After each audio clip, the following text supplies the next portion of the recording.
we're about to get started.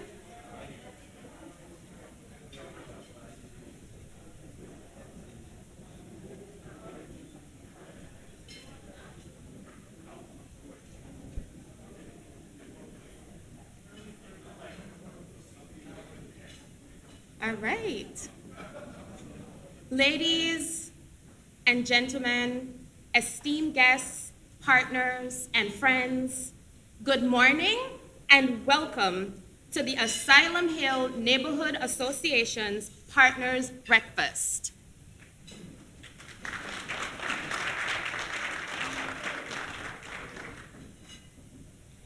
Today, we are gathered in Asylum Hill, the ancestral lands of the Pequannock, the Sayog, Tunxis, and Wangung tribes, and pay respect to their elders, past and present.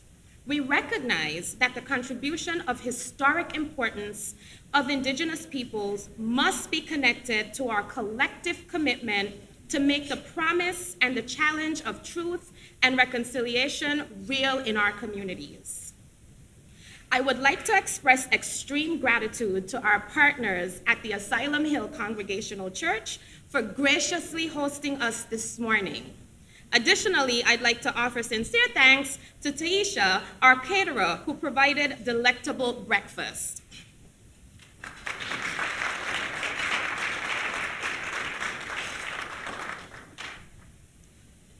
It is a true pleasure to see so many familiar faces and to extend a warm welcome to those of you joining us for the first time. As chairperson of honor, I am profoundly honored to stand before you today as this event marks a celebration of the collective spirit that defines our neighborhood. We all play an integral role in shaping the vibrant tapestry of Asylum Hill, and it is through our partnerships and shared dedication that we continue to thrive and grow. Our mission is to empower and connect residents and stakeholders to improve the quality of life of Asylum Hill. As we gather here today, we reflect on the incredible journey we've embarked on together. From community initiatives to revitalization projects, from employment and educational programs to neighborhood cleanups, our collective efforts have made a tangible difference in the lives of those who call Asylum Hill home. But beyond the tangible outcomes is the spirit of unity and collaboration that truly defines us. In a world often marked by division, our neighborhood stands as a shining example of what we can achieve when we come together with a common purpose. As we enjoy this breakfast, let us take a moment to acknowledge and appreciate the diversity of perspectives, experience, talent, and culture in this room.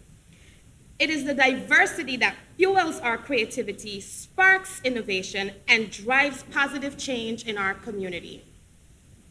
Before we proceed further, I'd like to take a moment to acknowledge with a heavy heart the recent passing of two of our esteemed board members, Lynn Johnson and Claire Burgeon. Their dedication, wisdom, and contributions to our organization have left an indelible mark that will be cherished and remembered for years to come. I invite each of you to join me in a moment of silence as we reflect on the profound impact they had on our organization and the lives they touched.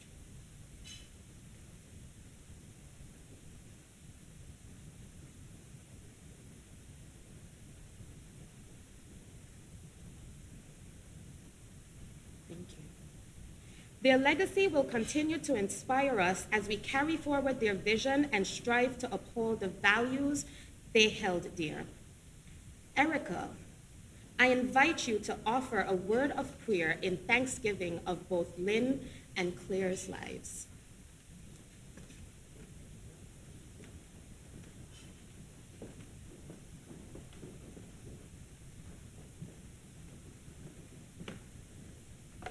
Friends, let us just bring our hearts and our spirits together for a moment of prayer. God of many names, Spirit in which flows through this place and through our very lives, we are indeed grateful Grateful for the lives of Claire and Lynn, for all the ways in which they touched those of us here in this room, the ways in which they touched the lives of people living in the Asylum Hill neighborhood and in the city of Hartford. May we be blessed by their memory. May we be blessed by their legacy. And may each of us go forth, taking their light, their love, their compassion, their passion out into the world so in need. May we be reminded as we look at the people we sit with, that we eat with, that we have conversation with, that indeed our diversity is what we celebrate and is what will help us move into the future. Thank you, God of many names, for bringing us here, bringing us together, and take us forth in joy today. Amen. So, friends, welcome. Welcome to Asylum Hill Congregational Church. It is wonderful that you are all with us and that we can host you this morning for this wonderful breakfast. I am Reverend Erica Thompson, Senior Minister here at Asylum Hill Congregational Church, and it is a pleasure. We have had a long history of working with Anna as a church, as a faith community. And so it just feels really right to have you all here in this room. I'm going to just draw your attention for a minute over to my right, your left, but over to this wall. And it says, "My New Year's wish is," and we put this up as sort of like a graffiti wall at the beginning of 2024, and we didn't really expect that it would be up past much of January or February. And it's just been, if you have a moment today at any point to just look at what is up there, and you can see along the bottom there are lots of children and young people who have put their wishes, everything from meeting Taylor Swift to winning competitions, to happiness and peace and education. But it's a wonderful, I think it celebrates a lot of what we are doing here together today. Why we come together in community is to really look at what the future looks like, and what the future can look like.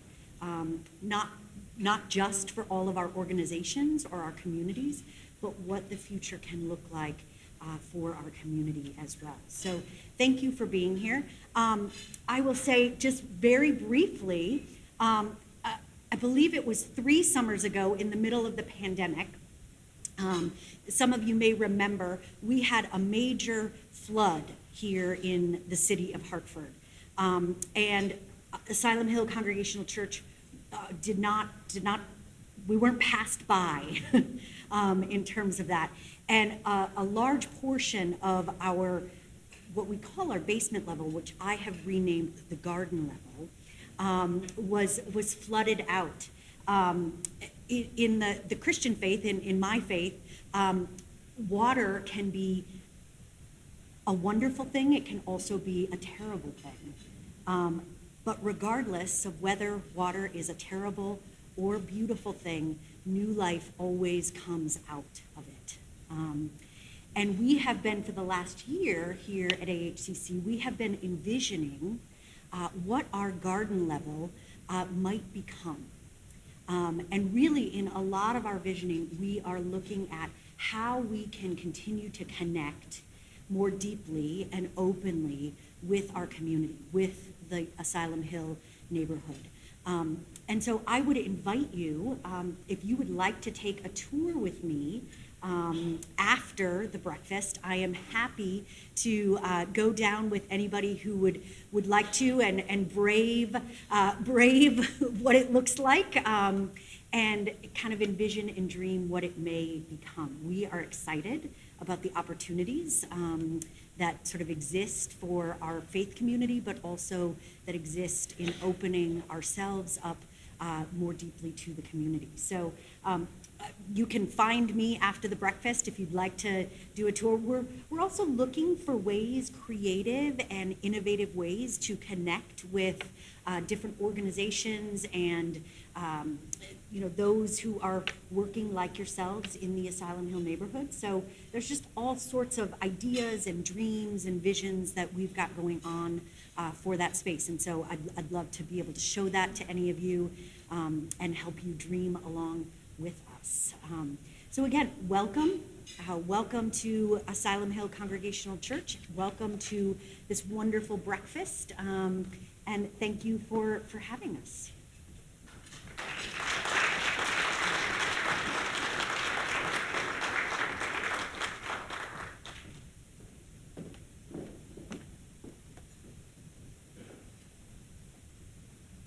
So Erica just mentioned dreaming, and one of my mantras is to meet people where they dream. And in dreaming, we put together a strategic plan for the Asylum Hill Neighborhood Association and for Asylum Hill to move our dreams, our goals, and our visions forward. We, at the core and a component of our diverse board and community members, it is producing this strategic plan. And what we did was revise the plan both in 2009 and again in 2020.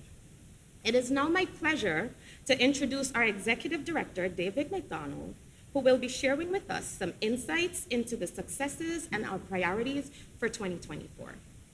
David?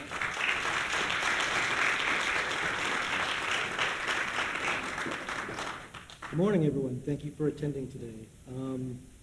We knew we had to redo our strategic plan. As many of you know, we're the Neighborhood Revitalization Zone Group 4 Asylum Hill, and through state legislation, we are authorized to create a strategic plan for our neighborhood to help revitalize and show direction for how to revitalize what the people of the neighborhood want. So when we had kind of a shutdown during the pandemic, we're still meeting on Zoom. Why don't we do some work on Zoom and redevelop our plan? So that's what we did. So we kind of were the first NRZ out of the gate with a new plan. We're now working with the city to adapt that plan to the neighborhood plan format the city has so that we can all be in alignment, and that's very important for making progress happen. We'll be sharing today, well, earlier this year, we had a strategic planning retreat for the board where we reviewed the plan, the progress we've made, things that may have changed in the last 2 years, things that need to be added. So then we came up with our priorities for this year, the 2024 priorities, which I'll be going through in a moment. Let's see, let's play the video. And then out of the planning process from 2 years ago, we came up with a vision for Asylum Hill, which is expressed in this video we'd like to show.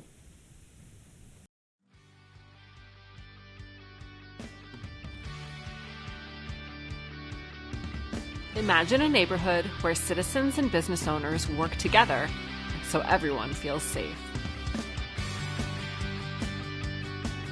Imagine a neighborhood park that is a clean, green, safe haven for families and children. This park is a place where fairs, church services, and concerts attract both residents and visitors. A place where everyone can come to know, appreciate, and support one another. Imagine a neighborhood where pollinator gardens are planted, food waste is composted, brownfields are repurposed, and buildings are solarized.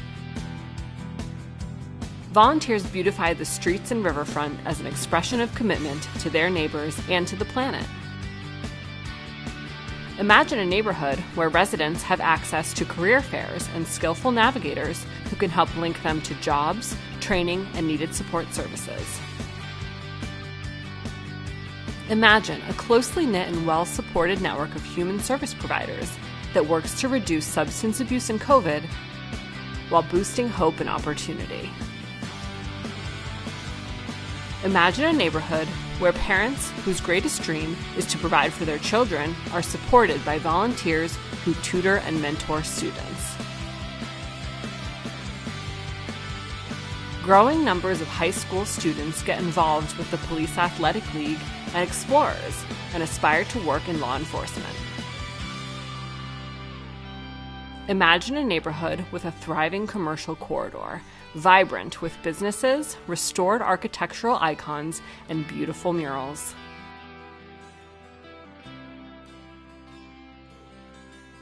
This neighborhood attracts visitors from around the corner and around the world to its celebrated cultural landmarks.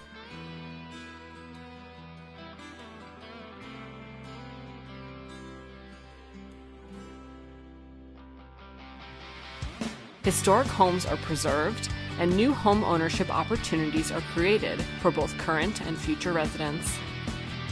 Fortune 100 companies, small businesses, and neighborhood residents share their hopes and dreams and vow to work collectively to see one another grow and prosper. Imagine a neighborhood whose success becomes a beacon of hope that inspires other neighborhoods in Hartford and beyond to dream big and act boldly. Imagine Asylum Hill.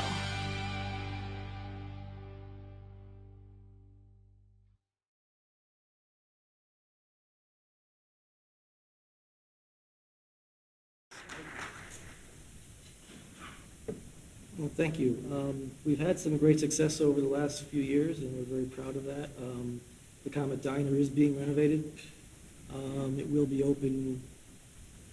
I'm not going to put a date on Wayne's shoulders, but it'll be open soon. We can see the opening at some point in the near future, hopefully.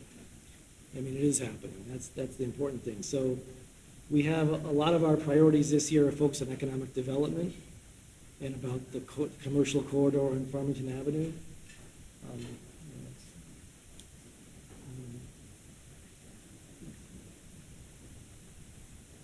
Next slide. Keep going. So we're looking for revitalization of our commercial corridor. We want to see the streetscape project on Farmington Avenue be completed, and all the way from from Sigourney all the way to the West End, and that's very important. We're looking at we're keeping our eye on Sigourney Street and Woodland Street, and also Gillette Street. I want to thank the city for the work they've done to help control the problems that were going on Gillette Street. That was a very serious situation happening, and it seems like it's stabilized, at least for the moment. So we're very, very pleased to see that. Home ownership is another opportunity, very important economic development driver for the Asylum Hill neighborhood. We have a very low home ownership rate in our neighborhood. There aren't that many opportunities for home ownership in the neighborhood. So with our partners at NINA, we've been trying to really focus on revitalizing and revitalizing and redeveloping historic homes into home ownership opportunities for people so that they can actually buy a home in Asylum Hill. And we hope that we'll become known as a neighborhood where you can get an affordable historic home, the best neighborhood in the country for a historic, affordable home. We want to support our businesses. It's very important. They're struggling mightily after the pandemic, and it's still affecting them. We see that the commercial corridor is not stable at the moment, so we want to support our business as much as possible. We expect to be collaborating with the Urban League on helping to develop a merchants association for our merchants in Asylum Hill. And also assessment. We want to assess all the brownfields, at least get a phase 1 assessment done of all our brownfields in Asylum Hill. A couple of them have got some real good opportunities, like the one on Hawthorne Street could be a really excellent place to build some homes, as well as preserving the woodlands that are there. There's other, Myrtle Street has a brownfield on it, Woodland Street has a brownfield on it, so we want to get those brownfields assessed so that they can be redeveloped as soon as possible. And this is a map, it's also in the back there if you want to take a closer look at it, a map put together by NINA of the vast majority of the homes they've redeveloped in Asylum Hill, as well as some new potential sites that have opened up that we would seek support from the city to develop as home ownership opportunities. There's the site where the Sigourney Square Market used to be, which is now they've lost control of that site, and I believe the city has control of that site. So we think that's an excellent opportunity to build 3 homes. There used to be 3 homes there. Before the market, there were 3 homes there. So it's a good, and there's a couple other sites around, you can see on the map on Woodland and Huntington, Sigourney, a couple of different streets. Done a lot of work on Sargent Street that's been critical to stabilizing that street. Really appreciate the work that NINA does in our neighborhood. They're a great partner. We also want to continue to see our way through the Comet restoration. Comet Diner will be restored and operating. Redevelopment, we have an opportunity at 85 Sigourney Street, which was purchased by an out-of-state developer who then the pandemic hit and interest rates went up and they couldn't do what they were originally planning to do. So it's kind of sitting there. We've opened discussions with them about collaborating on developing that property in some way. And we would like to see the city support us in that endeavor, because really there's an opportunity to have the community really take a leadership role with the developer, with the owner of the property, to develop a thriving community asset that will really benefit the community in many ways.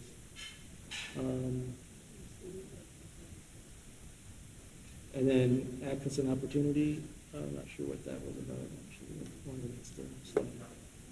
Jobs, yeah. So we are planning to host another job fair. This time it's going to be a job and opportunity fair in our neighborhood, so that it's not just about jobs, but also about volunteer opportunities or getting needed social services that might help you get and keep that job, connecting people with the resources they need to be successful.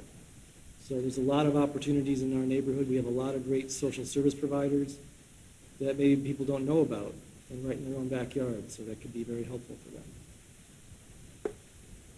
Quality of life and public safety, a very important issue for Anna.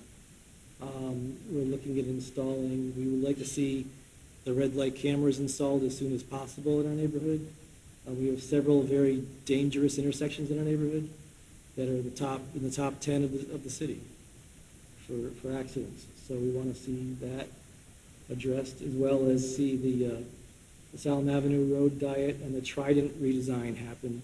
The Trident, as many of you are aware, is a mess most rush hours, and it really needs to be redesigned. And what we're asking the city is that we would like to be involved in the design process from the beginning, not simply receive some plan at the end of a planning process, but then we have to say yay or nay about or cause a big fuss about. We'd rather be involved up front so that we can help guide and inform the planning committee as to what the needs of the neighborhood are in that process. So that's another ask we have. We want to continue our work with the Friends of Sigourney Square Park to revitalize the park. We've made progress, but there's more to do. There's still some people still don't feel safe going to the park, but it's something we're working on. We're trying to work with the people who do hang out there to create a more family-friendly environment. It's not been easy, but they are cooperating, so we're working with them and hoping that we can create a much more family-friendly park in the next few months. And youth and human service is another area we focus on. Because we have so many social service providers in the neighborhood that we know people aren't really necessarily aware of, that we want to make sure that people are aware of the services available for them and their families, so that they can get the help and assistance they need. We want to continue working with the United Way to create a database on our website of available services. We've already developed a neighborhood-wide event calendar. That's on our website now. And we want to facilitate additional collaborations. As you see in our mission statement, we're about partnership. We don't expect to do everything. We can't do everything. We don't have the bandwidth for that. We work very closely with our partners and lean on our partners very, very strongly to help to make sure they can do the work and that they have our support where they need it to get the work done. Arts and culture, we are blessed to have many arts and culture institutions in our neighborhood. We're working very closely with the Mark Twain House and the Stowe Center to sponsor a neighborhood family festival called the Nook Farm Neighborhood Family Festival in in honoring or acknowledging the original neighborhood that was here before Asylum Hill grew around it. It was the Nook Farm, where Harry Beecher Stowe, Mark Twain, and many other famous folks lived over the years. It's really part of the legacy of Asylum Hill, that we're an innovative neighborhood. We take chances, we move things forward, we want to see progress. So this year's festival is on June 8th. You're all invited. We hope you can attend. There'll be lots of family-friendly activities. There'll be food. There'll be free tours of the Twain House and the Stowe Center. And there'll be actually a play put on by the staff at the Twain House. Forgive me, I don't remember her name. I think it was Claire. One of Mark Twain's daughters, or two of Mark Twain's daughters, wrote a play that they performed at the Twain House. They're going to re-envision this play and put it on during the festival. So we're looking forward to that. That's going to be exciting. And we've got several outreach initiatives going on this year. We continue to outreach on South Marshall Street, which has a large low-income population on that street, so we try to reach out to them as much as possible and help include them in any way we can. We are providing a community organizing and family issues training. We did our first cohort complete. I'm not sure if it got completed or not, but it's in process. And there'll be future opportunities for more training, opportunities for leadership development. We're also promoting energy efficiency in Asylum Hill. We have many, many old apartment buildings that are energy inefficient, and there are many state programs that landlords can take advantage of to improve the energy efficiency of their buildings, save themselves money, and improve the comfort level of their tenants. So we're going to be promoting that program in the neighborhood to our landlords and reaching out to them throughout the year.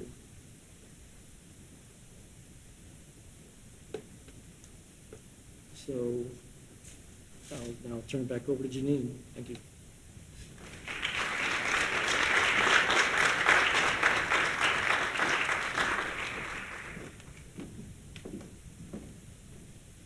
Thank you, David, for sharing our robust list of priorities. David, with his leadership and dedication, has been instrumental in driving forward our initiatives and projects, championing our cause, and working alongside all of us to ensure that our neighborhood continues to flourish. So as we continue our breakfast, it is with great pleasure that I introduce two distinguished leaders that play critical roles in shaping the future of our city and supporting the endeavors of the Asylum Hill Neighborhood Association. Please join me in welcoming Mayor Arunan Arempulampalam and City Council President Shirley Surgeon. Today, we have the honor of hearing from them about strategies and enhancing the city's support for HANA's economic development and public safety agendas. Their insights and perspectives are invaluable as we work collaboratively to ensure the prosperity and well-being of our community.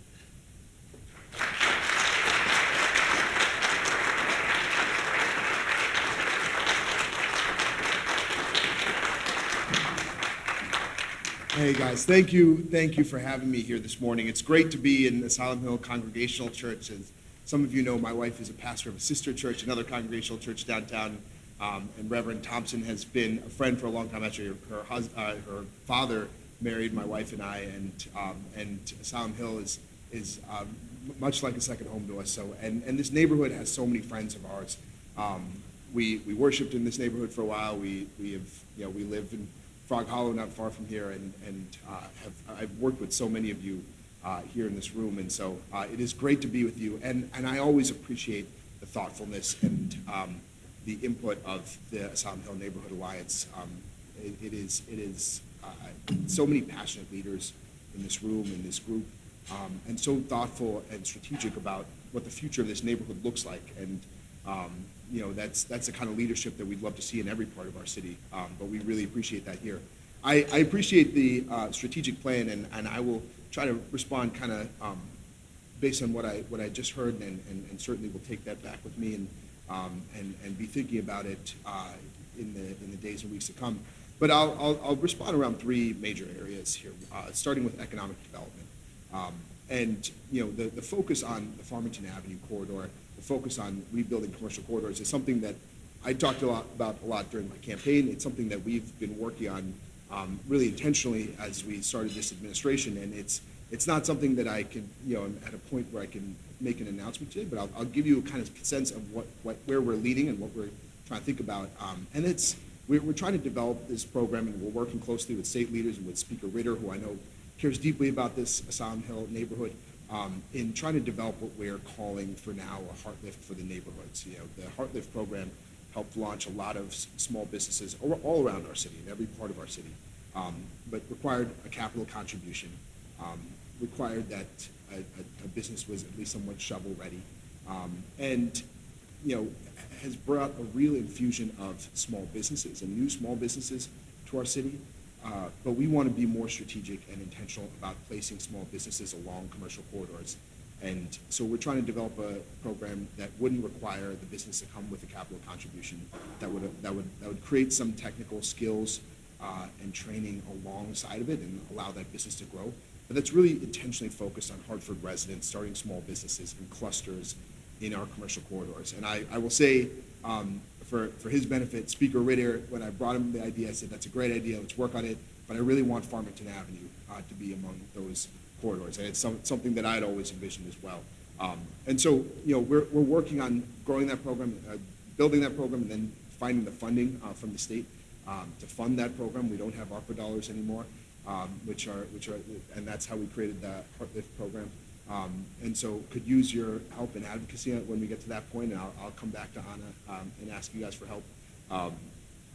But small businesses have been the backbone historically of this city and this economy, of job creation, of wealth building.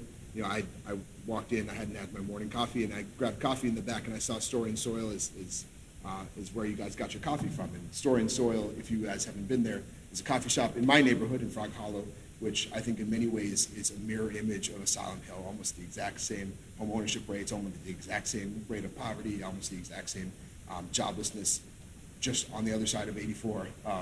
And it brings some economic growth and development into my neighborhood, in my neck of the woods. But it actually is owned by residents of Asylum Hill who live in a Nina home, who send their kids to public school in Hartford. And I know that those dollars get spent in my city. And so I always try to spend my dollars at stores that are owned by Hartford residents, in which those dollars continue to circulate in our economy.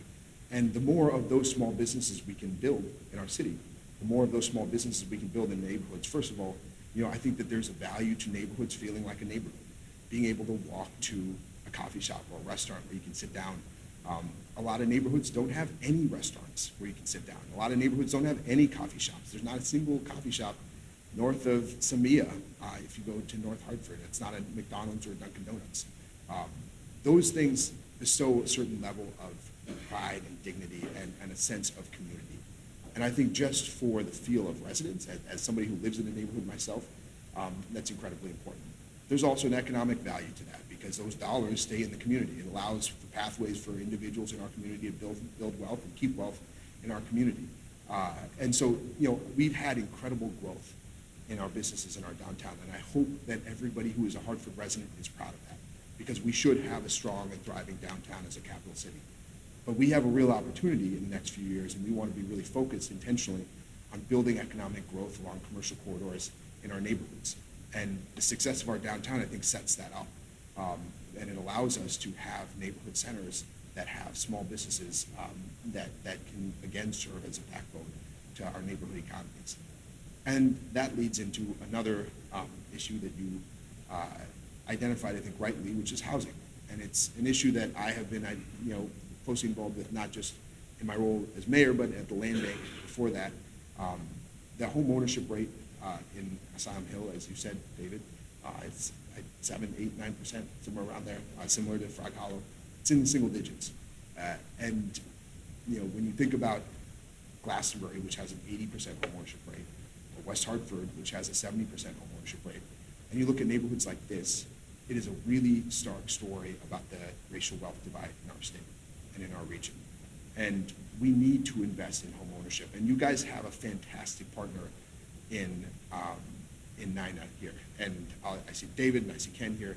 Let me say briefly, when I was at the land bank, I started this program that initially was met with a lot of hesitance and resistance from certain members of the nonprofit community, in which we said, we weren't, as an institution, the land bank, going to work on, do the work of rebuilding these properties ourselves. We were going to invest in Hartford residents rebuilding and revitalizing these properties.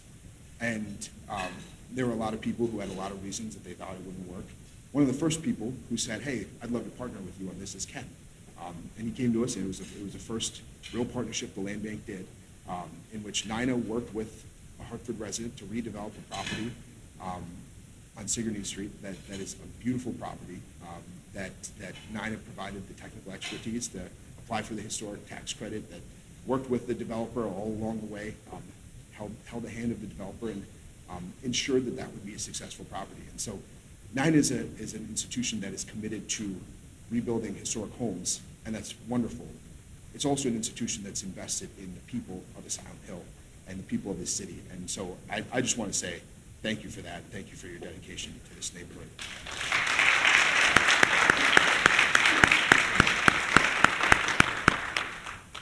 But along with the investment in home ownership, when you live in a community, as many of you do and as I do, where over 90% of your residents are renters, we need to think about the quality of that rental stock. And so one of the first things we did, our second month in office, is had a housing week in which we launched a number of initiatives around the quality of our housing stock in the city and around the people who, the bad actors in the city who degrade the quality of our housing stock in the city. And so we created a housing liaison, and Janice Castle is here. I want to shout out Janice Castle and all the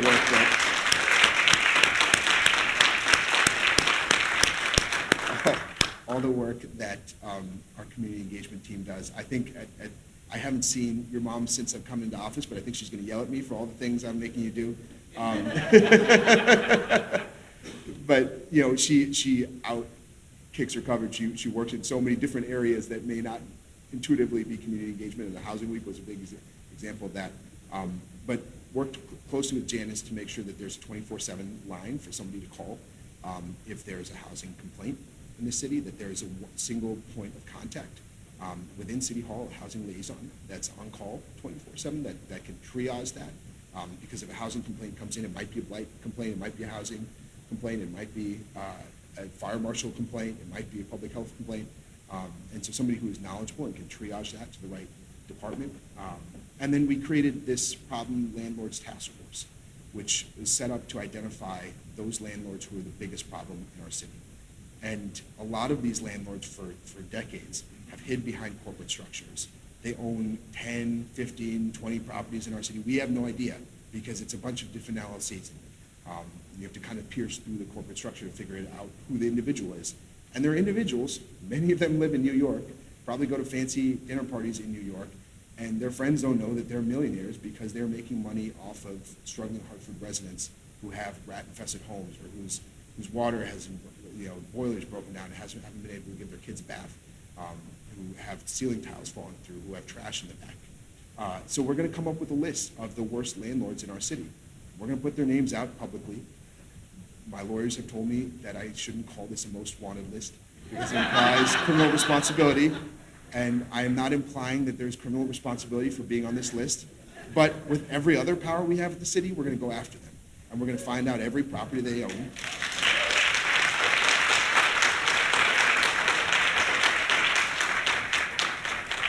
And we're going to figure out every property they own, and then we're going to hit them in every place that they are violating, so that it increases the cost of doing business when you're not a good actor in the city. That it makes it too expensive to be a bad actor when you own property in the city. And that is a pipeline to allowing for good investment at the same time. We hope that some of these 3 units, 4 units, 6 units, that we can maybe take greater control over the course of this administration and give them to the good actors who are doing really good things in the city. And then the third thing you brought up was quality of life and public safety. And we've had some conversations in this administration. In fact, in the beginning of this month, we launched an Office of Violence Prevention. We've had conversations about what public safety looks like. And our Office of Violence Prevention is the very first functional Office of Violence Prevention in the state. And the idea behind it is to look at all of the things that happen before 911 gets called, before someone ends up in the worst incident, in a life-changing incident, all of the things that happen along the way. And I'll say we've got a lot of great nonprofits that do that work with specific populations. There are great nonprofits that serve youth. There are great nonprofits that serve returning citizens in our society. There are great nonprofits that work with single mothers. But it's not their job to look out at the whole landscape, look at every person in the city, and figure out where the gaps are, where the holes are, and are we coordinating and communicating, working together on this. The city should be doing that. And so the Office of Violence Prevention is just that. We will coordinate between our nonprofits, between our school systems, between DCF, between our police, and work collaboratively on trying to prevent violence before it happens. What we know is that the vast majority of homicides, not just in this city but across the country, are committed by about 0.2 to 0.3% of the population. It is a very, very small group. It's a group that has oftentimes faced trauma themselves, often been the victims of violence themselves. And there are warning signs that you can see. And for generations, we over-criminalize a large percentage of the population. 1/3 of Black men have had interaction with the criminal justice system. And if you think about 33% of a population, that is over 100 times the population that we should be targeting, that we should not targeting, but we should be looking at. And looking at not just from HPD, but from all of the services we have, all of the many resources we have, to layer onto that population, to allow them the opportunity to make good choices, to allow them the opportunity to deal with their trauma, to deal with the circumstances they've been handled, and to walk in a better direction. And it's this violence prevention, violence interruption work is new in our society, but in certain neighborhoods across the country, it has had really marked improvements in public safety. It's led to really marked statistical improvements in violence, in violent crimes. And so we're working in the city, we're working closely with the White House, which has just created an Office of Gun Violence Prevention, and has made clear that there will be federal dollars coming out of that office. And we hope that as the one functioning Office of Violence Prevention in the state of Connecticut, that Hartford can be at the front of the line for those dollars. But we're going to work really collaboratively around public safety. For too long, the conversation around public safety has centered only around what our cops do and who they are. And police officers have said, we can't solve all of the problems of the society. Many community members have said, we need more, across the community, I think the vast majority of community members have said, we need a broader toolbox in dealing with public safety. Our police are an important and valued piece of that toolbox, but they can't be the entire response. And that's what we're trying to do as a city. So, I know that there were a number of items. I tried to, hit some of the higher level items. I will certainly take this back and review it. I appreciate all of the work you guys have put into the strategic plan. I appreciate the partnership and the collaboration. I mean, the great thing about ANA is you have folks from the corporate community, you have folks from the nonprofit community, you have residents, you have faith leaders, all at the table together. And as a city, that's what it's going to take to succeed, to thrive. I mean, when I talk about our plans for Farmington Avenue, the stuff I've talked to you about in terms of economic development, I've also talked to the CEO of the Aetna and the CEO of the Hartford about. I've also talked to our speaker about. I've also talked to some of our nonprofits about it. And it takes that level of collaboration, and a number of community members. It takes that level of collaboration and buy-in. Because as a city, we are strongest when we work together. It is so easy to fall into division. It is so easy to fall into complaining. It is so easy to fall into cynicism. But when we work together, we have so many resources. I mean, look around this room. There's so many problems we can solve with the people in this room. When we as a community see our power, when we work together, there is so much potential we have, and this room is a testament to that. So thank you guys. I appreciate it.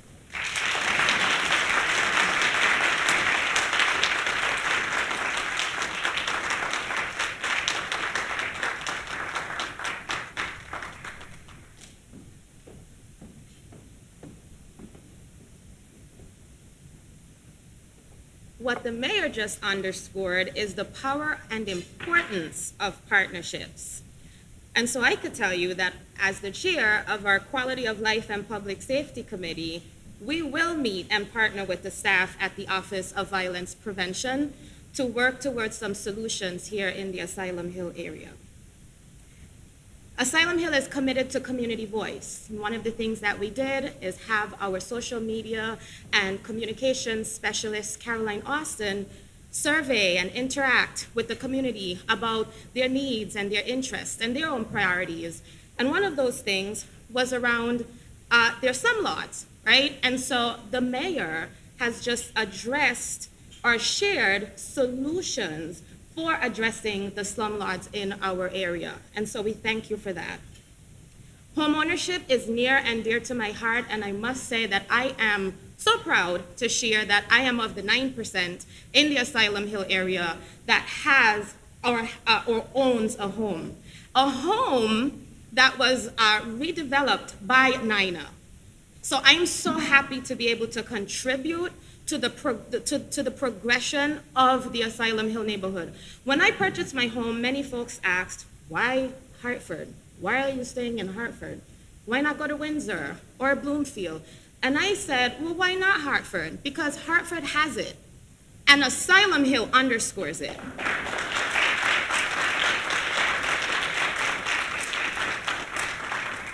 And lastly, the mayor discussed entrepreneurship. An entrepreneur myself, and with this commitment to legacy building and wealth building and shifting these generational poverty cycles, I am so excited about the possibilities for Farmington Avenue, because Farmington Avenue is my neighbor, and the possibilities for the Asylum Hill neighborhood. So thank you. Thank you for the commitment to our neighborhood, and thank you all for your partnership in these efforts.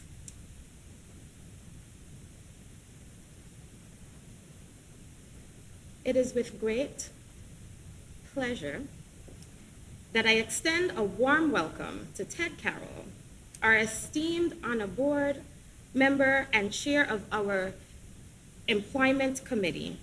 As emphasized previously, our success is rooted in strong and effective partnerships. For our neighborhood to thrive, collective and collaborative efforts from all stakeholders are necessary.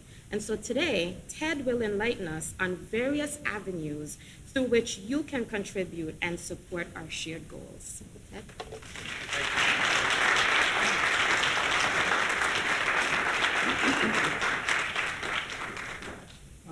First, thank you for that nice introduction. And you should know that Janine is all of what she just said and more. And we are so blessed to have her as the leader of our board, leader of our organization. And if you didn't already hear, she will be a recipient of the Leadership Greater Hartford Polaris Award in June. So congratulations.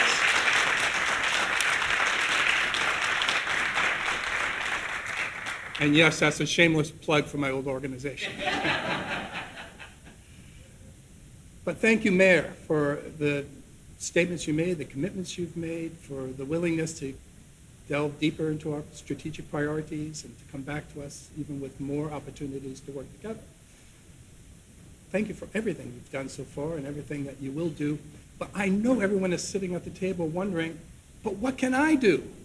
Well, I'm glad that you asked. So there are three things. First of all, high level, share your skills and interests with us. Become an organizational member, whether you're a representative of a business or a nonprofit organization, and be an annual donor. These three things. So let me dive a little deeper into each one. First, sharing your skills and interests. There are several committees at ANA that have requested more volunteer support. Economic development led by Wayne Benjamin so that we can revitalize Farmington Avenue and deal with those brownfield sites and the rest. Opportunities there. The public safety and quality of life. You heard a number of things that we want to do in that regard. If that appeals to you, please join, because frankly, Janine is also chairing that committee, and we've already taxed her quite a bit. We need some additional leadership on that committee, so consider that possibility. The environment, Barbara Robbins and Louisa Duguay have both stepped up and replaced Lynn Johnson's leadership on the Green Committee. They have a broad and aggressive agenda. Please consider working with Louisa and Barbara and others on that agenda. Employment Committee. We had our first jobs fair last year, and as you heard, we want to expand upon that. I chair that group and would welcome additional voices. Then we have a couple of internal committees that work on communications and on fundraising. We have Dia Baxter, who's now heading up our communications committee, who's already done a beautiful job of revamping our website. It will continue to evolve. We need writers, we need marketers, we need designers, we need anyone with special skills in those areas to join Dia and her team. And then we have our development committee, our fundraising effort. And I'm a member of the development committee, and I'm substituting for our dear friend Sarah Adante, who's battling illness right now. Please keep Sarah and her family in your prayers and in your thoughts. But let me channel my best Sarah Adante and say, hey, what's the expression? No money, no mission. We are blessed to have an incredible number of people who have already supported the organization. Before I go further, let me just express my sincere thanks to the businesses that have extended us grants, particularly the Hartford, which has been an extraordinary partner. It's just renewed its support last night. And I dare say this church, the Asylum Hill Congregational Church, has been a long-standing member. We appreciate the support, Eric. And then there are the in-kind assistance that is provided. Even on this day, we have Hartford Public Access, who is here in the room, making sure that the rest of the world knows what's happening tonight, this morning. We have young people from OPP who have been helping us serve and collect and clean and all kinds of things that are needed. We've got the church, again, offering us the space. We've had St. Francis last fall offering us space for the job fair. We've had Mark Twain offering us space for our 25th anniversary. The list goes on and on. So we appreciate the in-kind assistance and the financial assistance, and we invite organizations to think about what they might be able to do. We suggest anything from $100 to $5,000, depending on your size, depending on your abilities. And I know as a former nonprofit leader how hard that is to find room in the budget, but I also know that there are certain things that you can't do by yourself, and we have to do in partnership. And I also know that the more we involve people and the deeper that involvement is, the better success rate we will achieve. So consider making an organizational investment in the Asylum Hill Neighborhood Association. And then further, as individuals, we may not belong to a particular organization or may not have the influence on our organization, but each of us can contribute. Each of us knows and cares about what happens in Asylum Hill. So if you can, and I know you're all pounded with requests these days, particularly during an election year for contributions, think about the impact that your dollars can make. And whether it's $5, $50, $500, or more, we would appreciate any of those investments, as it is a demonstration of your care and your concern and your commitment to Asylum Hill Neighborhood Association. Now, there are a number of ways you could forward the slides. There are a number of ways you can provide support. If you have not already, we have commitment cards. If you've not seen them, we have folks who can provide you cards. Raise your hand if you'd like one. And we ask that you complete that card today and hand it to the folks at the checkout table when you leave. We've got an opportunity.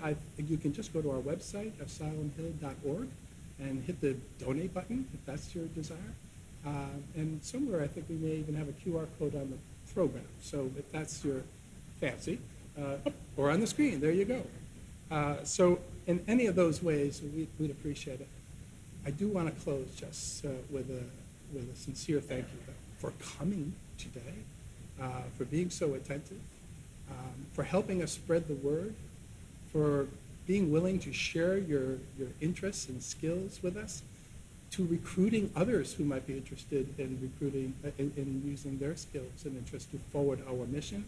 Together, we can empower and connect residents and stakeholders to build a stronger and more vibrant community, and we thank you for that.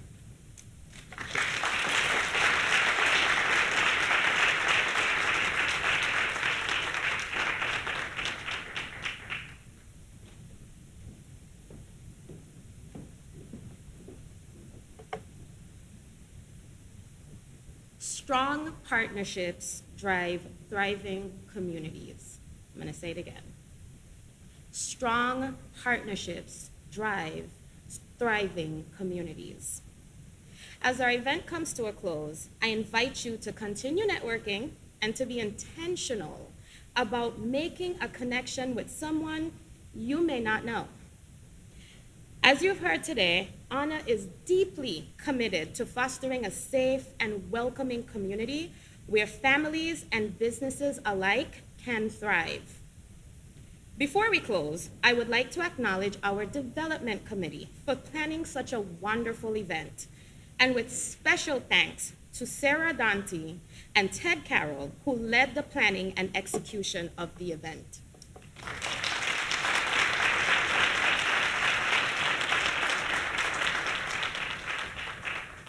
Sincere gratitude goes out to Caroline Austin, ANA's social media and communication specialist, our executive director, David McDonald, and Bernie Michael, past chair and our valued friend and partner, and our board members for your support in making this event truly successful.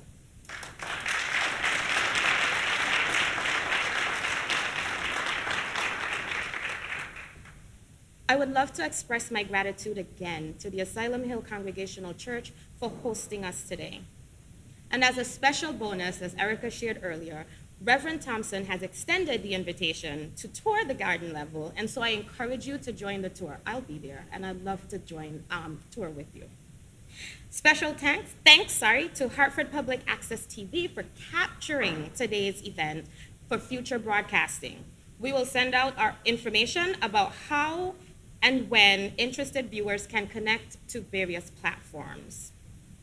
Lastly, and importantly, thank you to each and every one of you, our partners, for attending today and for the commitments you have or will be making. Your unwavering support and dedication to the betterment of Asylum Hill inspires us all.